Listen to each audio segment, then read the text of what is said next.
Welcome to City Club of Portland's Friday Forum. I'm Greg McPherson, City Club President. For 100 years, City Club of Portland is where civic-minded people come together to make Portland and Oregon a better place for everyone to live, work, and explore. We're gathered at the Sentinel Hotel, along with all of you listening or viewing on OPB, Portland Community Media, or YouTube. The generous support of City Club's corporate and media partners enables us to put on the state's best civic programs week after week. Our media partner is Oregon Business Magazine, and our current Friday Forum sponsors are Bank of the Cascades, Stoll Reeves LLP, Family Care, Russell Fellows Properties, and The Standard. Economics, social science, and happiness. We don't often associate their juxtaposition with conservative thinking. However, today's guest, Arthur Brooks, is widely known for his work at the junction of culture and politics from a conservative perspective. President of the American Enterprise Institute, Brooks is the author of 11 books, including his latest, The Conservative Heart: How to Build a Fairer, Happier, and More Prosperous America. A frequent guest on national TV and radio talk shows, Brooks has been published in the New York Times, the Wall Street Journal, and the Washington Post. And before his work in public policy, I understand he spent 12 years as a classical French horn player in the US and Spain. Please welcome Arthur Brooks to Portland and to City Club.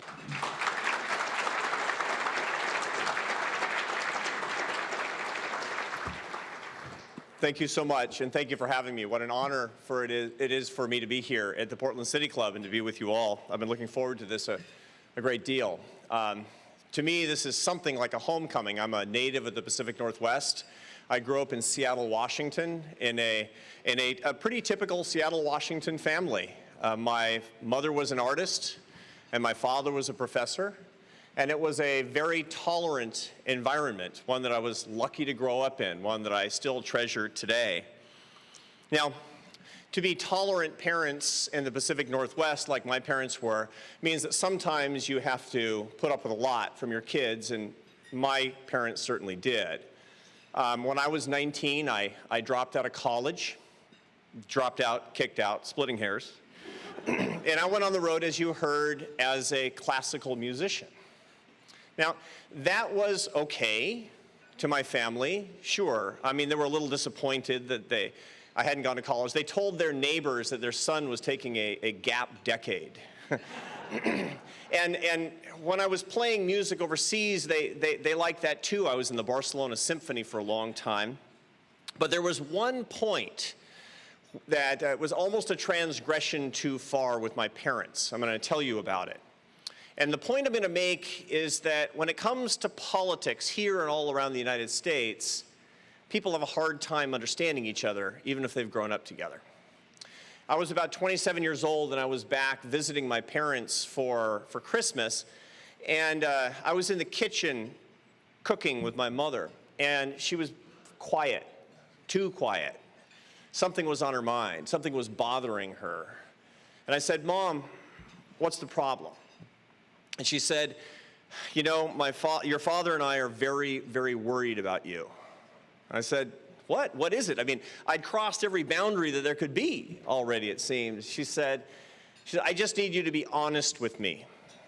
Have you been voting for Republicans?" You know, politics is that way with families. And I tried to explain, but the truth of the matter is that my views, which I'm going to explain a little bit in a second, are not political fundamentally. I believe mostly in the free enterprise system, and I'm going to tell you why. It's because poverty is what I care about the most. When I was traveling around the world as a musician, I saw a lot of things that shocked me in my 20s. I saw poverty that you would never see even in a lower middle class neighborhood in Seattle or Portland. Now, I wondered through those years, how do people stop being poor? And I went on something like a vision quest to come up with the answer to that question. And I'm going to tell you what I found, because the answer to that question led me to what I do today. It's the why of my professional career. It's the reason I'm at a Washington think tank dedicated not to conservative politics, but to the free enterprise system. I'm going to tell you why that was. In my late 20s, I began to study what leads people out of poverty. You see, a lot of people study what makes people poor. I wanted to understand what makes people not poor. I looked at everything I could find. I went back to college, which I finished right before my 30th birthday. And I found what I thought was the answer to my burning question. Let me tell you the origin of that burning question. As a little kid growing up in Seattle, I remember the first time that I saw poverty. It wasn't in my neighborhood. I mean, there were people on food stamps in my neighborhood, but that wasn't real poverty. I remember the first time I saw real poverty. It was a picture in the National Geographic magazine. And you remember this picture too, those of you who are more or less my age. It was in the early 1970s. It was a picture of a kid in sub-Saharan Africa with flies on his face and a distended belly, and he wasn't going to survive. He was going to starve to death. And there was nothing I could do about it. It was that feeling of helplessness that stuck with me. I wondered as I grew up and I graduated from high school and dropped out and dropped in and started a family and had kids, what happened to that kid? Sometimes it would occur to me. Now, if you ask the question to Americans, what's happened to the poorest people in the world since 1970? 70% of Americans will give you the wrong answer. And that's what I found out. That's what led the light bulb to go off in my head when I was in my late 20s. See, 70% of Americans will tell you that since the early 1970s, world poverty has gotten worse, that people have gotten hungrier, that the world is more degraded economically. That's wrong. Here's what I learned that changed my life. From 1970 until today, the percentage of the world's population living at starvation's door, living on $1 a day or less, that percentage has declined by 80%. There's been an 80% decline in the world's worst poverty since I was a kid. The scales fell from my eyes. I said, this is the greatest anti-poverty humanitarian achievement in the history of mankind, and it's happened in my lifetime. This is good news, and nobody knows it. We have to understand this. No, we have to understand why. 2 billion of our brothers and sisters around the world have been pulled out of poverty since I was a kid. Why? Because if you don't know why, you can't get the next 2 billion. It's just going to be a happy coincidence. That's not good enough. What pulled those 2 billion people out of poverty? That's what I wanted the answer to. And I'm going to tell you what every mainstream economist knows. It doesn't matter if he or she is on the right or the left. Here is the reason that those 2 billion of our brothers and sisters have been pulled up. It was not the fabulous success of the United Nations. Good or bad, you decide. Or the IMF, or the World Bank, or even U.S. foreign aid. It wasn't those things. No, no, no. It was 5 things that pulled our brothers and sisters up. It was globalization, free trade, property rights, the rule of law, and it was entrepreneurship. This is not a political point. Let me quote President Barack Obama in a conversation I had with him at Georgetown University in May. Quote, "The free market has created more wealth than any other system in history. It has pulled billions of people out of poverty," unquote. It's the President of the United States. He's not a Republican. You may have heard. So, what do we do with this information? The answer is we come together as right and left, as men and women, as a people of different faiths and people of different races and people of different ages, to promote this system in an equitable and in a fair way that will reach the next 2 billion, starting right here with people who are poor in America and reaching around the world. That is our moral obligation. No, that's our privilege, is to be able to do that. That's what we get to share. And it's a beautiful thing. And I'm eager to do it. And I want you to do it with me, because we need to be warriors for the poor. Alms for the poor may help you get to heaven, depending on your views. But you need to have a system that works while you sleep, and only the free enterprise system has ever done it, and it's the only system that ever will. But there's a problem. See, I do a lot of speaking on campuses. My organization, the American Enterprise Institute, we have a presence on about 100 campuses nationwide. And so I do a lot of speaking in front of young people, and let me tell you, they're very reasonable and they want to help poor people. This is the beautiful thing about speaking on campuses. They're extremely open-minded. When I talk on college campuses and I say, do you want to pull people out of poverty? Free enterprise, they say, yeah, I'm all in. Tell me how to do it. Social entrepreneurship, terrific. Sustainable foreign development and investment, that's great. But there's a problem. I say, what's the problem? And I've heard it again and again and again. They say, you're talking about capitalism and why it's good, and that's great, but I feel like there's a kind of a moral problem. I feel like there's a problem with the soul, that for so many years we've been encouraged to be on this hamster wheel of prosperity and making money, markets for money and billionaires. And is that good? I mean, do I really want to be part of that? Now, at first I would say, spoiled kids, right? But then I heard it from my own kids. See, I have a house full of teenagers. Pray for me. And when you start hearing it from your own kids, it's different, isn't it? They don't want to be on that hamster wheel. They don't want to be all about the money. They don't all want to be just about capitalism for the sake of getting a bigger house and getting a bigger car. And you know what? Neither do I. What do I say to them? See, they will believe that abundance is good for saving the world, but they want to make sure that that abundance doesn't take their soul. If I'm going to be a responsible person about this, I better get this right. I was thinking about this 2 years ago. It was actually on my heart. I didn't know what to say. You know, I run an organization dedicated to free enterprise, and I didn't know how to explain the moral case for free enterprise very well. It was troubling to me.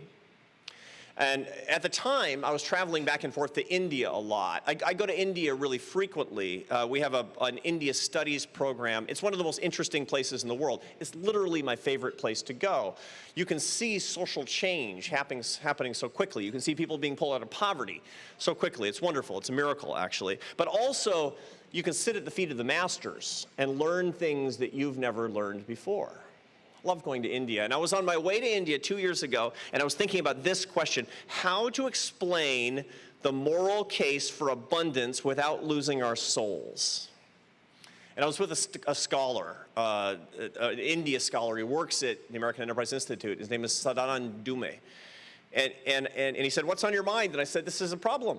I don't know how to talk about it. He says, well, you know, it's funny you should say that, because we're on our way to Delhi, and I have a guy who's going to help you. And I said, you got a guy. You're putting me on. He says, no, seriously.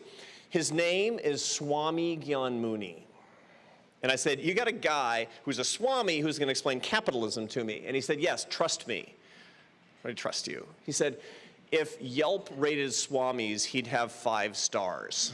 And I didn't know what that meant because I'm over 40. So we got off the plane and we made an appointment and we went to see this Swami. Now he's the administrator at this beautiful temple. It's called the Swami Narayan Akshardham Temple in New Delhi. And it is a wonder of modern architecture. It was actually built in the mid-2000s using 10,000 stone-cutting artisans working full-time for 7 years. You've never seen anything like it. It's breathtaking. When I was there to meet the Swami, I couldn't quite appreciate the architecture because I was nervous about the conversation. I was thinking, is he going to understand what I'm talking about, losing your soul from capitalism? I mean, he's going to speak English, but this is pretty nuanced stuff. So I was kind of rehearsing it in my mind, and I saw him coming toward me across this open courtyard. It was a hot day in May, sunshine. And I could see he had a shaved head and an orange flowing robe, and he was looking really mellow. And I was thinking, is he going to understand me? And he gets about 5 yards away from me, and he looks at me, and he stops, and he says, how you doing? And I said, where are you from? And he said, Texas. So now I'm going to see a Swami in India to ask him about capitalism, and turns out he's from Texas. It's kind of surreal at this point. So I said, Swami, tell me your story. And Swami says, oh, well, you know, I was born in Houston because my father was a petroleum engineer and he was an immigrant. And he told me about his childhood growing up. And he told me about the goals that his parents had for him growing up. And before I tell you that story, I want to back up just a second, because I want to give you a little bit of context about what he was about to tell me. See, when I go to these campuses and I talk to these kids about losing their soul to capitalism, one of the reasons, besides just hearing it from my own children, that I don't quite dismiss that is because there's a study, a psychological study that's had a big impact on me. It's a study from two social psychologists at the University of Rochester, who in 2004, they put together an experiment to look at the effect of people's goals, right? Now, in other words, what are your goals in life, and how does that affect your life happiness? It was a brilliant study because it was a simple design. They took a bunch of graduating 22-year-old seniors, and they said this: imagine yourself in 5 years, okay? Imagine that you're happy, okay? You're happy, your life is good. What are you doing? Okay, now it's brilliant because they're basically going to say what's going on in their lives, and by so doing, they'll be able to back out the goals that they have for their lives. And what do they find? They found that the kids basically had two kinds of primary goals. I mean, everybody has lots of goals, but these are the primary goals in two equal groups. Okay, the first group had what they called exogenous goals, and the exogenous goals were money and power and fame. Okay, now most of them were men, but not entirely. They said, when I'm 27 years old, I want to be making more money than my friends. I want to be getting promoted. I want to be on the management track. I want to be well known for my accomplishments. Okay? The other half, mostly women, but not entirely, had what they called endogenous goals. And I want you to remember this word, endogenous goals, because we're about to get back to the Swami here in a second. Okay? Endogenous goals were things about love and about people and about relationships.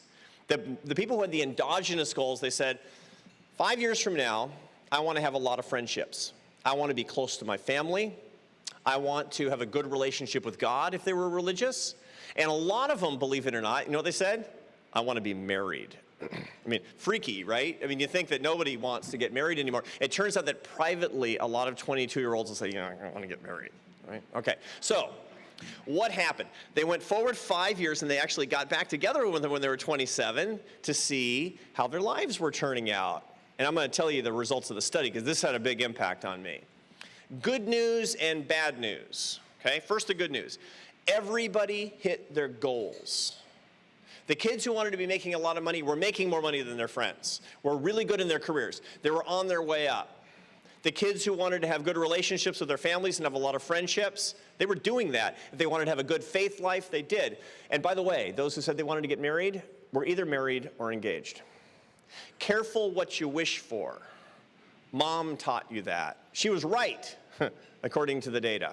That's the good news. Bad news. Wrong goals, worse life.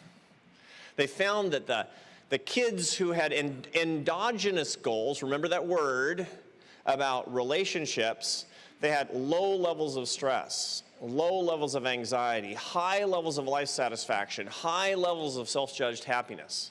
The kids who had exogenous goals about money and power and fame, they were more likely to have stomach aches, headaches, anger, low levels of satisfaction, low levels of happiness. Not so good. Wrong goals, worse life. That's why I believe the kids on these campuses when they don't want to be on the hamster wheel, because they're right. That's why I went to India to find the answer to this question. And when I met the Swami, and he was telling me about his life, first thing that he told me is that the key thing his parents wanted from him was to succeed in money and fame. Now, he said he grew up in a very demanding environment, and he was very stressed out even talking to me about it. He said that he graduated from high school, valedictorian, age 16, studied all the time. Went to the University of Texas on a full scholarship, graduated in 3 years, and then went and got his MBA. Now, imagine, I've gone to India to see a Swami to talk to him about enlightenment, and it turns out that he's got an MBA and he's from Texas. So, and I said, well, I knew something was about to happen because, he's in a monastery now. So I said, what happened? He said, well, I did this for 5 years. And I woke up on my 26th birthday. And, I'd given up a lot. I'd working 120-hour weeks, and I never saw my family. I didn't have a girlfriend. But I was successful. And my father was proud of me. But on my 26th birthday, I woke up and I said, is this it? I mean, money, is this it? Am I just going to go around and round and round and be successful but not really have any relationships? And so he decided that he was going to figure out his life's purpose, and he was going to pray about it every day for 6 months. He was a very pious Hindu. Every day for 6 months he prayed about it, and at the end of 6 months he made a decision. He was going to sell everything he owned, give it all to the poor, enter a Hindu monastery, and become a sadhu, which he did after 6 years, a penniless, renunciant Hindu monk. Now, I'm nervous in this conversation because I've come to ask him about capitalism. And I know what he's going to say. By the way, he was calling me dude, right? He says, I know what he's going to say. He's going to say, dude, it's a sham, man. It's a man-made prison. Give it all up. I know what he's going to say. But I asked anyway, Swami, is capitalism good? And he said, dude, it's great. It's the only thing in history that has pulled hundreds of millions of my fellow Indians out of poverty. But now I'm on the other side of the argument because I can't believe it. I said, but look at you. You give it all up. I mean, you can't convince me that this is what you believe. And he said, money is good? And he says, dude, you don't understand. The problem in life is not money. The problem in life is attachment to money. Now, the light bulb went off after about a second, because at first it sounded really like an Eastern idea to me, but think about it. Those of you who grew up in homes like mine, in a serious Christian home like I did, you sometimes remember the most misquoted scripture in the Christian Bible. Always misquoted from St. Paul. Money is the root of all evil. Wrong, wrong. 1 Timothy chapter 6, verse 10. For the love of money is the root of all evil. The problem is not money. The problem is attachment to money. The problem is not fame. It's attachment to fame. It's attachment to these worldly things. By the way, if you prefer the Old Testament, Ecclesiastes 5:10, he who loves money never has enough of it. This too is meaningless. So this is the lesson that he was teaching me. He said the formula for happiness, abundance without attachment. Now, you got to ask yourself, as I did, I reflected on this for a long time afterward. I know it's true. Look, my parents taught me this. We all know it's true. Why do we forget that? Why do we go through life actually thinking about the abundance? Why do we go so attached to the abundance? And I'm going to tell you why. I'm going to give you the answer. And I'm a conservative, so I'm going to tell you it's a conspiracy theory, okay? Because that's what we do on the right. And here's the conspiracy, okay? If you listen to television, watch television, if you go to the movies, if you listen to Madison Avenue, they give you a formula for a happy life. You know what that formula is? Listen closely. Here's the formula. Love things, use people. That's the formula from this world for you, for your happy life. And you know, my friends, that it's wrong. You know the right formula? Invert that formula and render it virtuous. Here's the right formula. Here's the abundance without attachment formula. Use things, love people. That's it. If you follow that, you get abundance without attachment. But the conspiracy that we have is so strong that we don't always recognize these forces around us. Now, as I came back and started talking about this, it helped me a lot, I have to say. People started asking, how do you do this? And give me a couple of practical tips on how to practice abundance without attachment. So I want to offer you two. I want to offer you two ways to think about abundance without attachment that if I'm doing my job, when you go home today and you do this, you're going to appreciate a better life. Now, I know it's a big claim, but hear me out. Practice number one of abundance without attachment. Get into your head the thing to which you are most attached, the thing to which you're most attached. Got it? Give it away. Physically rebel against the attachment that holds you back. And the way that you detach yourself physically is charity. Charity is the way that you do it. For many years, when I was an economist at Syracuse, I was writing books and articles about the economics of charitable giving. It was my main area of research, and it's a fascinating area to me. I would talk about who gives more, religious or non-religious people, conservatives or liberals, young people or old people, rich people or poor people, that kind of thing. And what causes people to give more, that's what I would study. But there was one finding that I always had that I could never understand. When I was doing research for this one book that I was writing, the finding kept coming up. The data kept showing me this weird thing. It didn't make sense. The more money that you give away, the richer you get. Now, crazy. It doesn't make sense. I mean, you don't go to graduate school in economics to learn that the best way to get rich is just to give all your stuff away. That's not a plausible and prudent investment philosophy. But I kept finding it. And furthermore, I found in my data using very sophisticated econometric tests, statistical testing, that it was causal, that the more money you give, because of that, you get richer. Now I was confused by this. I had a problem, which is my theory was in conflict with my data, incompatibility with theory and data. So I did what college professors always do. I ignored my data. I didn't publish it, but it was on my heart. And I remember one afternoon I was having coffee or something with a colleague, a psychologist who does work in the same area, and I said, look, I have a problem with my data. I'm doing something wrong. Tell me what I'm doing wrong. I keep finding that the more money you give away, the richer you get. What am I doing wrong? And he said, we've known that for 30 years in psychology. It's obvious. It's true. I said, what do you mean it's true? He said, we don't study money. We study something more important, which is happiness. And we know that the more money you give, the happier you get. And of course, when you're happier, you become more effective. It changes your neurotransmitter activity and your sense of self-efficacy, and people see you as more of a leader. So of course you make more money. It's obvious. I said, huh. And you know what? I started to see this pattern pop up everywhere after that. Because it was revealed to me something I should have known all along, that you become more effective when you give more and you get richer. And I started finding that the more money you give away, the richer you get, the healthier you get, the happier you get. My favorite studies, by the way, they show that the more you give, the better looking you get. I'm serious. There's these two guys at the University of Liverpool who do these social psychologists who do these studies where they bring men into the laboratory and they have to come in with their wives and girlfriends. Okay? And here's how it works. Some guys have been married for 50 years and some guys have been together for a month. But they all come in and they start off in this one building, and the guy with the white lab coat, he gives a pocket full of change to the husband, puts it in his pocket, and he says, simple experiment. You need to walk from this building to that building over there, and when you get there, my colleague's going to interview you for 10 minutes, and then you're done, and you get to keep the money. Easy. Okay. So each couple sets out, one after the other, jingle, jingle, jingle, lots of change in the pocket. And halfway between the buildings, there's an alleyway. And when they get to the alleyway, a homeless guy comes wandering as he's a Confederate in the experiment. He's part of the experiment. He comes wandering out and he panhandles the husband.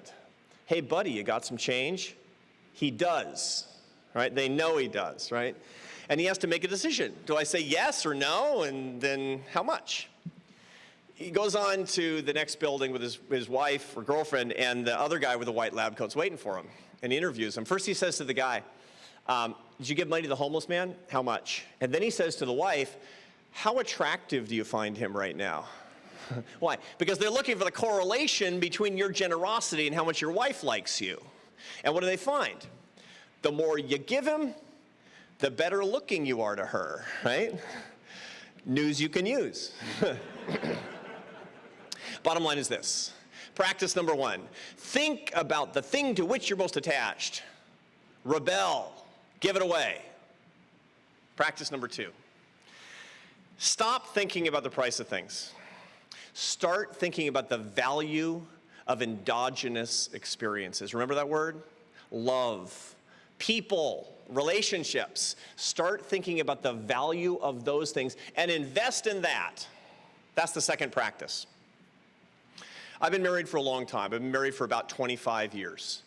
And 24 years ago, when my wife and I were just pretty newly married, we were having just this knockdown, drag-out fight about, ironically, how to celebrate our first wedding anniversary.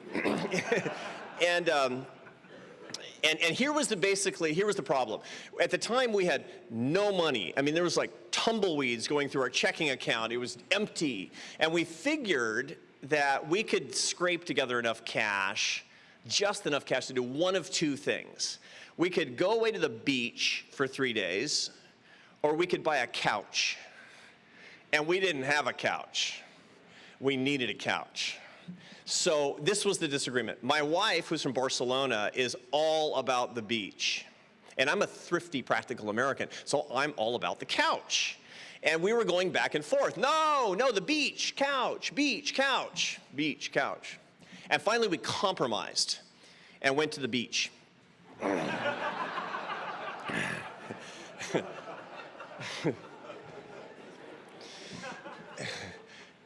And 20 years later, we were reflecting on it. And you know what we realized? We realized something that psychologists sometimes call the paradox of things.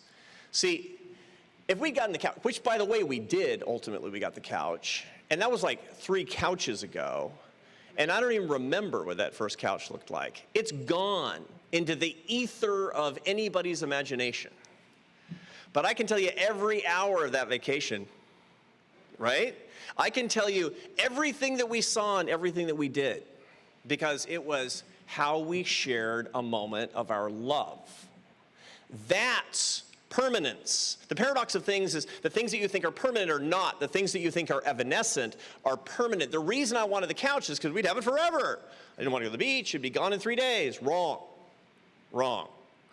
That's endogeneity. That's what we need to pursue. That's one of the great secrets. There's a credit card commercial that many of you have heard.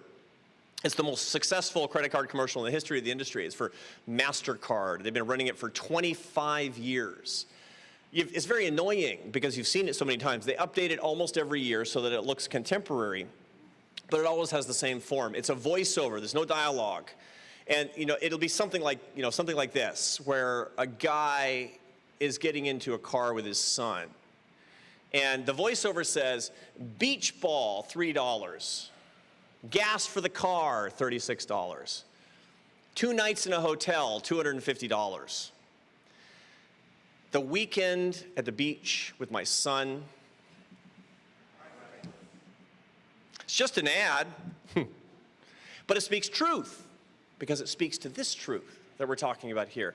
I can give you 12 studies that show it, 1,200 studies that show it. I'm not going to bother you with that, but I will share with you what finally brought it home to me.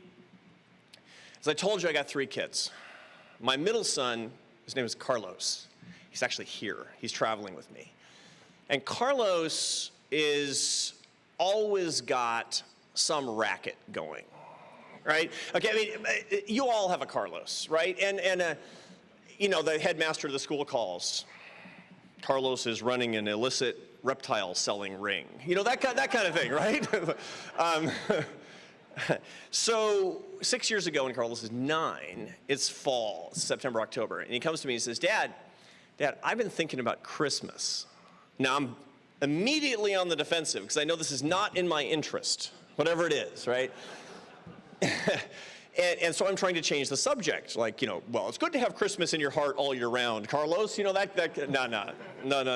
says, no, Dad. I don't want anything this year. I've been thinking about it. All I want this year is I want to go away alone with you, fishing. I said, huh. And I was thinking in my head, that costs 19 times as much as a bike. Father of the year, right? And but I didn't say that. I said, that's awesome. Let's do that. And we did it. And we've done it every year since. Every year. We just got back. from Christmas to New Year's. We were in Marble Falls, Texas, fishing for bass, hunting whitetail, wild boar. Look, I'm a hunter and fisherman. I'm from a progressive family in Seattle, but I want to be with him. That's the point.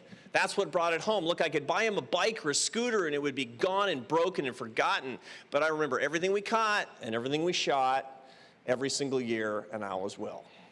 And he told me, he promised, he says, Dad, when you get older, I'm going to take you. That's the magic. Think about the value of the endogenous experiences in your life. If you want not to be attached to the abundance with which you're blessed. Here's where we are. Let me sum up. Do you want a better life for others? Of course you do. You have to be a warrior for those who've been left behind. We must push opportunity to the people who need it the most. It doesn't matter what your politics are. And there's one way to do it. The central operating system of global prosperity for the people who need it the most is the free enterprise system. Forget your politics. We have to work on this together. But do you want a better life for you, too, who've been blessed to live in this country? Then you need to practice non-attachment, a life of non-attachment. You need to enjoy your life despite your abundance. You can't just lower abundance because the people who are going to pay are the poor. You must achieve non-attachment in a clever way, which is what I'm trying to share with you today. If you join me in a search for a life of non-attachment that brings abundance to others, we can create a new movement. This country is ripped apart by politics. This country is ripped apart by differences in opinions on how we feel about the presidential race and parties and everything else. It's as if we're not the same country anymore. Do you want to come back together? Let's come back together around this moral conclusion. Abundance is good, but non-attachment is important for each one of us. This is beyond right and left. This brings us together in joy, and it brings us together in brotherhood, and it makes a better nation, and it makes a better world. God bless you, and thank you. Good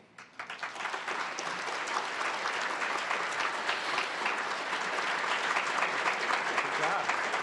So I'll take some questions now.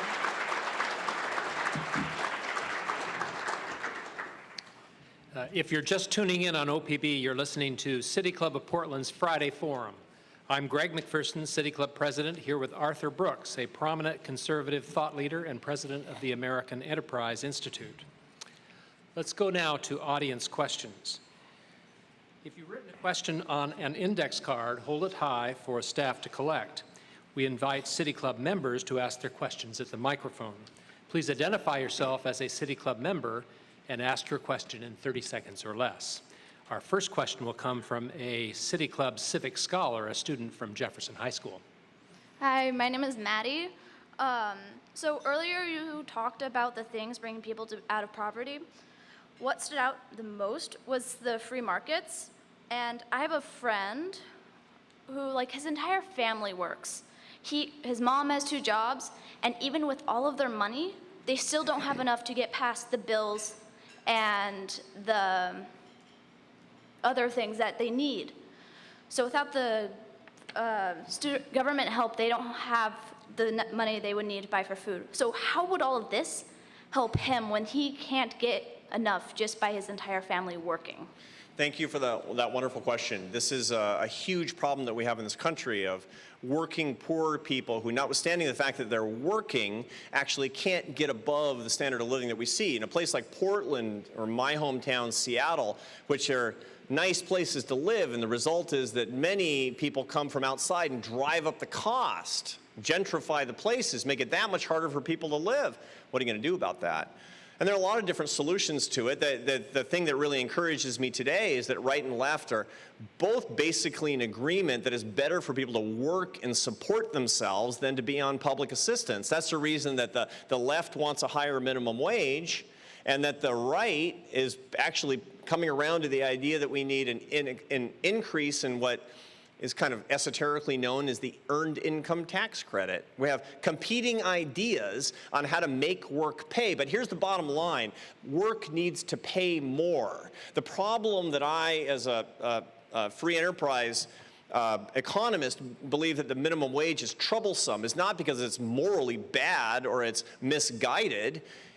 It wants to make work pay more. The problem is because it's a messy policy, and the jobs that it eliminates tend to be at the very bottom of the scale, so we need to find a way to solve that. And the way to solve that is with a set of policies that, with all of us banding together through the public sector, can actually help make work pay. And the best policy I've ever seen to do that is something called the Earned Income Tax Credit. President Obama and I talked about it, and we've talked about it in public, and he and I have come to agreement that if we ran the country together, which is an implausible scenario, we would be able to increase that this very afternoon. And in so doing, we could make working poor people earn more, and that would be a project that we could all get behind. Next. Steve Shell, member. I'm interested in soul work. You've In what posed work? soul work. All right. You've posed a free enterprise institute with capitalism as its kind of foundation, and yet the folks who are involved with real soul work, at least ostensibly, are the Pope and the Dalai Lama, both of whom claim to be socialists. How do you explain this soul work and these attitudes of these very wise scholars? I don't know the current Pope. Although I am a Catholic, so I'm obviously listening to a lot to what he has to say. I do know the Dalai Lama. The terms that people use for their own ideology is really imprecise, I have to say. Being a socialist in Argentina versus being a socialist in Europe versus being a socialist in China or Cuba or in the United States means very, very different things. The truth of the matter is that those two men and most great soul leaders of our time believe that people should be able to earn their success because they share the same principle about what a better society looks like with me and all of you, which is that a good society has got two principles, dignity and potential. They agree with those things. The question is, what does it mean to think that government should do more versus government should do less? My job, by the way, is helping people on the political right and on the political left come together around the things that actually work, and the things that work best is the free enterprise system. I've been able to make a lot of progress in a relationship that I have as a student of the Dalai Lama, helping him understand that in the United States, this is what we see. One quick point that I want to make on top of that. It's all soul work. All of it. All of you are doing soul work, if you work at all. It's hugely important to remember that earning your success is something deeply of the soul because it's what brings dignity. The greatest crime that we commit against the poor today is to tell them if they're in low-wage retail or food service that they have a dead-end job. No such thing as a dead-end job. It should all be soul work. And if we can actually put our soul behind the things that we do, then being an entrepreneur in Portland or being the president of the American Enterprise Institute is really not unlike being the spiritual head of the Tibetan people or the head of the Roman Catholic Church. We just have to all remember the cosmic unity between the productive things that we're all privileged to be able to do. I'm going to read an index card question, which I'll shorten just a little bit because it goes on at some length. More U.S. families own cats than stocks. How do we encourage wage workers to invest and enjoy the benefits of owning capital? So that's too many cats. So you can either, see, and this is really capitalism versus socialism. You can either lower the number of cats or raise the number of stocks. Let's say you want to raise the number of stocks instead, because I like cats. How do you actually do that? And the way to do that is to help people understand the benefits of having skin in the American game. Now, the truth is that a lot of people own stocks who don't know that they own stocks. So public sector workers, for example, who have pensions that are run by the states, they have a ton of stocks. as their pension systems are investing in hedge funds and private equity funds and all those evil Wall Street people. They're invested in the success of a financial system, quite frankly. And so we're all invested in making sure that that financial system works and works ethically, and that we can respect those people just like we respect the people who are in those initial jobs. So more people own them, actually, I'm quite sure, own stocks than own cats. They just don't know it, and bringing their consciousness up to date is important. Second, we should have a much better system of work in this country where more people at all wages and all levels have more stock in companies themselves. I think that we need to have better policies that bring ownership to people, even to people who are working at very low wage levels. And in doing that, we're all rowing in the same direction, or at least we have a better shot at it. Very good. Another question from the microphone. Harriet Cook from a City Club member. I have two questions for you. One, could you address the lack of equal opportunity with people of color in this capitalist game that's been going on for 300 years in this country? And then the second question has to do with economics of scale, based on the work of steady-state economists like Dietz and O'Neill. We are currently out using our planet, either depending upon which economist you talk to, we're either using 1.5 to 2.5 times what our planet can continue to produce. And so the idea of how can people, unless we organize ourselves in a socialist for the common good, how are we going to be able to live within our means in an equitable way? So the first question is, how do we create equal opportunity? And thank you for those questions. How do we create equal opportunity for everybody? And not just for people of color, everybody is what we want. We want equal opportunity all up and down the scale. Thank you for talking about the equality of opportunity and not the equality of income, by the way. Because that's a huge distraction that we're in this country, to say that we have too much inequality of income. No, we have too much inequality of opportunity. Absolutely. That's what we have in this country. You know where it starts? Inequality of education. That's where it starts. 25% of the kids in this country are getting an education that's inadequate to prepare them for any meaningful role in the American economy without subsidy. That's the truth. In Washington, D.C., capital of the greatest country in the history of the world, so say most people in this country, we spend $24,000 per kid per year in the public schools. You know what percentage of 8th graders read at grade level? 19%. That's disproportionately poor kids. You ready to sort that one out? You need to be a warrior for that one. We need to come together. It doesn't matter what your politics are, because until we can have equal human capital development among the poor, we're discriminating against the poor, and that's not right. What about the resources in this world? Well, here's the problem with the assumption that if we socialized everything, it would be better.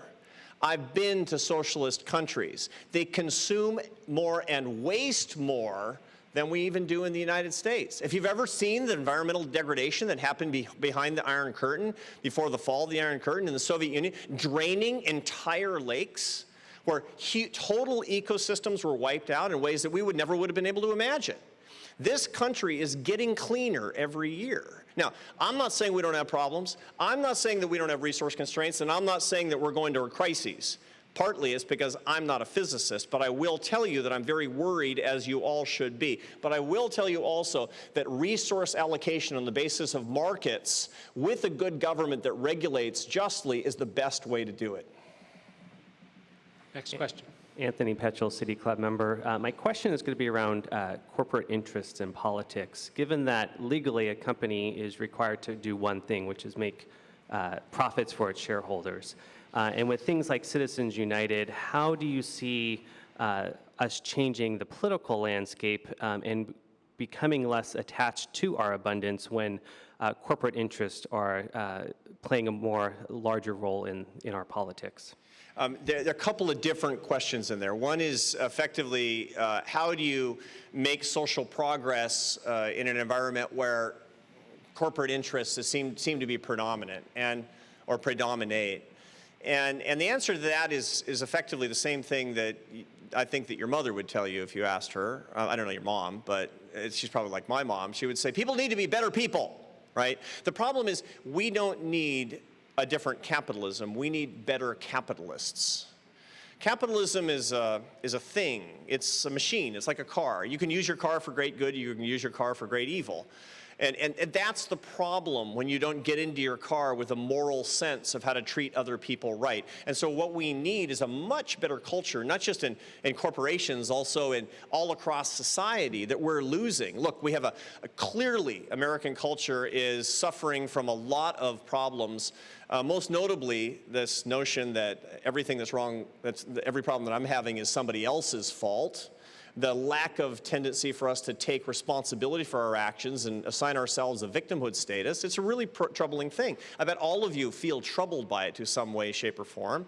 And to the extent that we remember that we need a cultural revolution toward greater morality individually, we're going to be able to change society. By the way, I got that from the Dalai Lama. When I asked the Dalai Lama about that, about corporate profits, he said the problem isn't corporate profits, the problem is selfish people.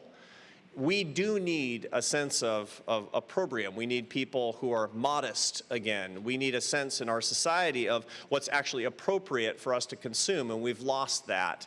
And that's actually where the whole idea starts. How does it translate into the campaign finance system? That's a tricky one because you get to Washington, D.C., where I am, and you find people on the left are complaining about great corporate contributions, and you find people on the right complaining about the fact that particularly public sector unions are putting hundreds of millions of dollars into politics as well. And I actually don't know how to sort that out because that comes down not to a practical question, it comes down to a constitutional question that we haven't actually been able to get our minds around yet, either on the right or the left.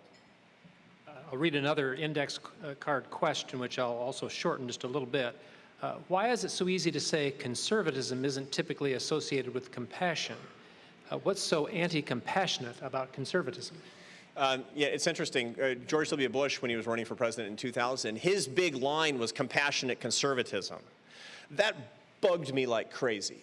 And the reason that bugged me is because it made it sound like compassion is something you need to add on to conservatism. Look, we should all be compassionate people automatically. That should be the default position. You wouldn't have to say, I'm a compassionate liberal. No. You should be a compassionate person. I don't care about your politics. And every conservative should be as well. And you should bring your unique politics to bear in an expression of your compassion for other people. Here's the big problem that we have in this country, in my view. I'm going to commit a tiny bit of political science, but not very much, don't worry. When people disagree with each other ideologically, it's not necessarily a problem.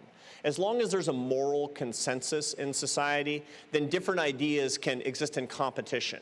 If the moral consensus is that the American experiment has at its base, its objective is to push opportunity down to people who need it the most, then conservatives can bring their unique ideas to bear, and liberals can bring their unique ideas to bear, and we can exist with each other in a competition of ideas and be brothers and sisters and neighbors because we both want the same thing. When that moral consensus, and it gets back to your question here in the back too, when the moral consensus collapses, you know what happens? These ideologies hit each other head to head, and they become a holy war. And that's what's going on today. Look, I mean, it blows my mind when I hear how people talk about each other, that they're evil and stupid. I didn't tell you who says that about whom, because both sides tell it about each other, right? If we were both working for the same moral consensus, that wouldn't happen. And that has to be, in my view, our objective, to build that back up again. Hi, Promise King City Club member, League of Minority Voters. I really have a lot of questions. One, how do you define free market? And what part of it is not free? So the free market, I should say capitalism is not pure and can't be, because markets don't always succeed. If you go back and you read the canonical text about American and world capitalism by Adam Smith, The Wealth of Nations, it's very clear he understands that markets fail.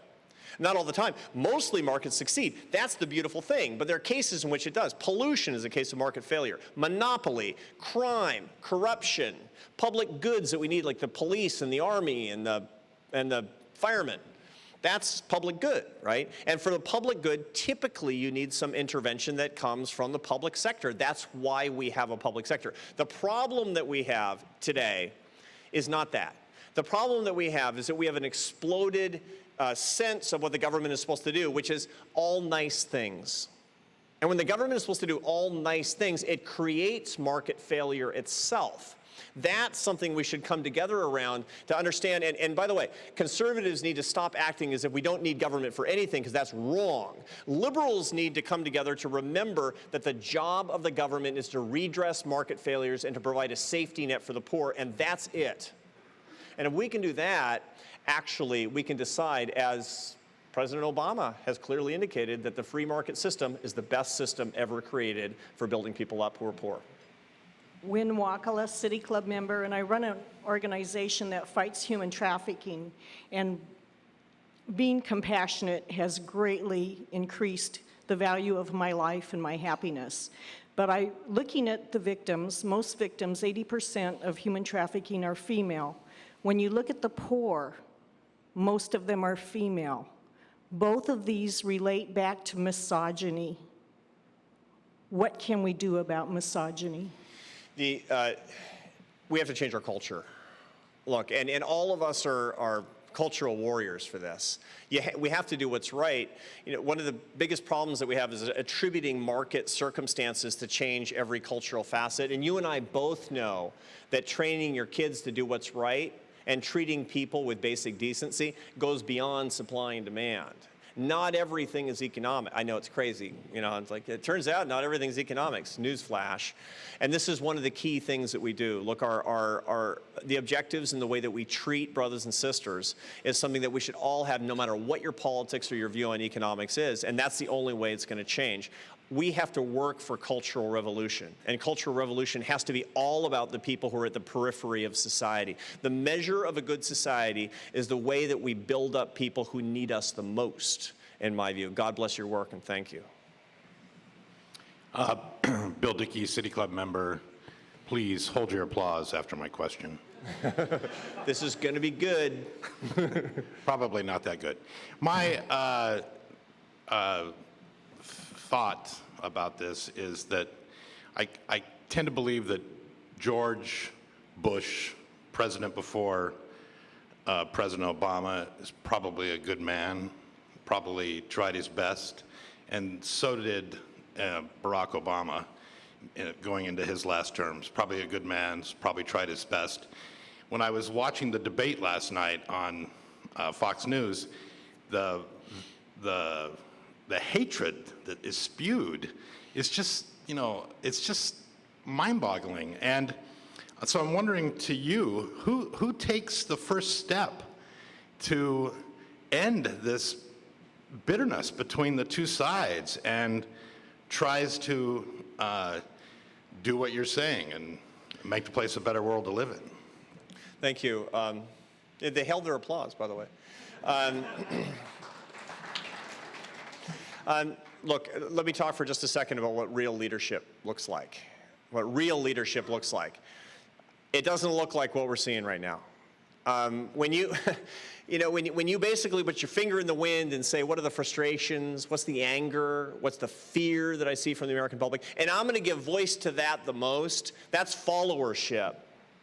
Leadership is about leading people to sacrifice in a way that creates a common good, even beyond their own level of comfort, with a good deal of trust, based on the concept of unity and optimism. That's what great leaders have always done, if you look back through history, and that's not what we see today. And by the way, it's not just the Republicans. When you go back 3 debates, and they asked, who's your enemy? And Hillary Clinton said, the Republicans. Look, what are we doing here, folks? What are we doing here? When you listen to Bernie Sanders, I know some of you like him, and look, I got a ton of respect for him, for his integrity.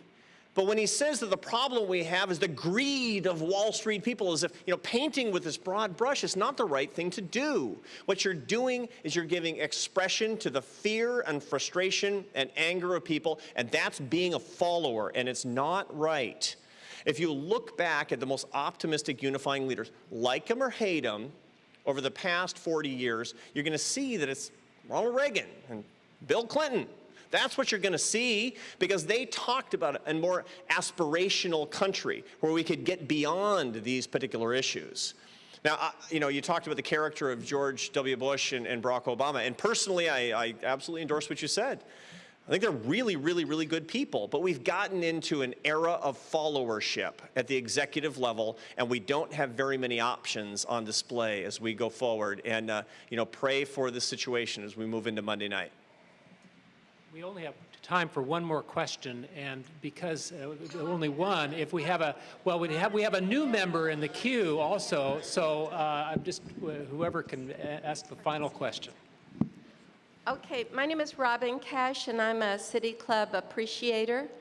And Me too. I don't think that you fully answered Harriet Cook's question, and so I'm going to say my thoughts, which are a little similar to what she said. Okay, this is my question.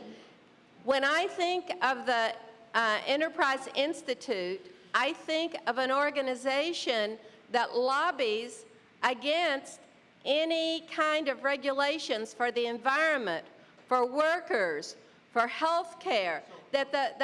So I don't understand the compassion of an organization that is trying to eliminate any kind of regulations that will save the environment, save workers. I don't understand the enterprise zone. The premise, I think, for a final response, let me invite a... Well, my answer is go to aei.org. I think that your impression is incomplete. We're going to disagree about the extent to which we should have regulations with respect to labor markets, regulations that we should have with respect to the environment, but nobody among my colleagues believes that we should get rid of all environmental regulation, that we should get rid of all labor regulation, that we should get rid of the safety net. That's a big misconception. Go to aei.org. Read what we've written. Disagree with us honestly, but you'll see that there's actually a lot that we do that you're not going to disagree with. And thank you for your comment.